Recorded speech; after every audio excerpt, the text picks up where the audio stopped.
Bonjour et bienvenue dans notre potager. Alors, on profite de cette accalmie parce qu'en ce moment, on a arrêté d'avoir très chaud et puis d'un seul coup, on se retrouve avec beaucoup d'eau.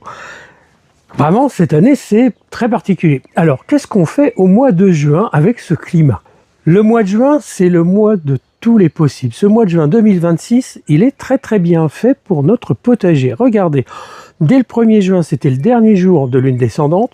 On est reparti maintenant en lune montante, c'est-à-dire qu'on peut faire tous nos semis jusqu'au 14. Du 14, on saute directement le 15, on arrive sur une lune descendante qui va jusqu'au 27. Et après, on a encore de la lune montante.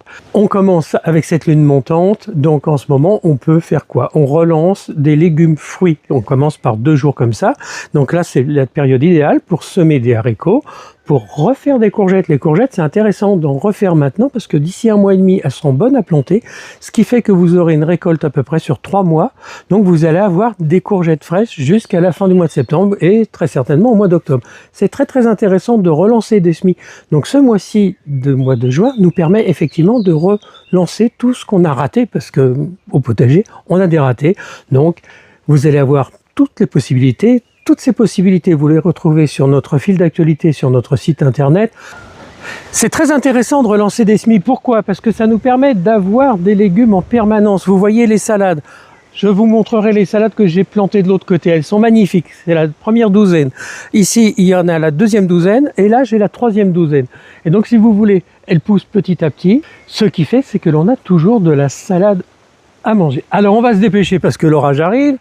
Donc, après ces 2 premiers jours, c'est la période pour pouvoir lancer des légumes racines. Donc là, on va refaire des navets, des carottes, du panais. Qu'est-ce qu'on va planter? Des radis, bien évidemment. Donc les radis, c'est exactement la même chose. Vous avez la première série des 3 carrés.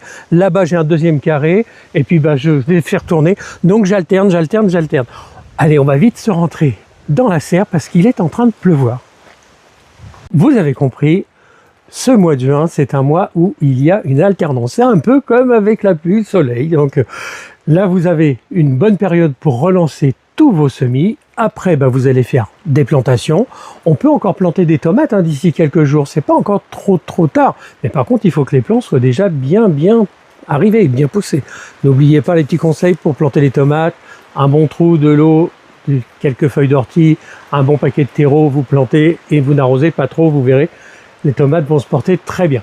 Au mois de juin, on arrive aussi au premier jour de l'été. Le 21 juin, c'est le solstice de l'été. Et vous aurez à la fin du mois, la pleine lune du mois, qui sera la pleine lune des fraises. Elle arrivera le 30 juin. Sinon, il y a quelques petites dates où il ne faut pas travailler. Il y a quelques nœuds lunaires, il y a une petite lune en périgée. Voilà, il n'y a pas grand-chose. C'est un mois qui est très efficace pour le potager. Comme nous avons beaucoup de retard cette année, puisqu'avec le très mauvais temps, et puis après la canicule, on a beaucoup été retardé. Donc, vous avez un mois de juin qui permet de rattraper tous ces retards. Voilà les amis, je vous ai raconté un peu ce qu'on va faire au mois de juin. Je vous embrasse très fort, je vous souhaite une très bonne semaine. Vous allez retrouver Sandrine en cuisine pour les prochaines vidéos. À très bientôt et à très vite.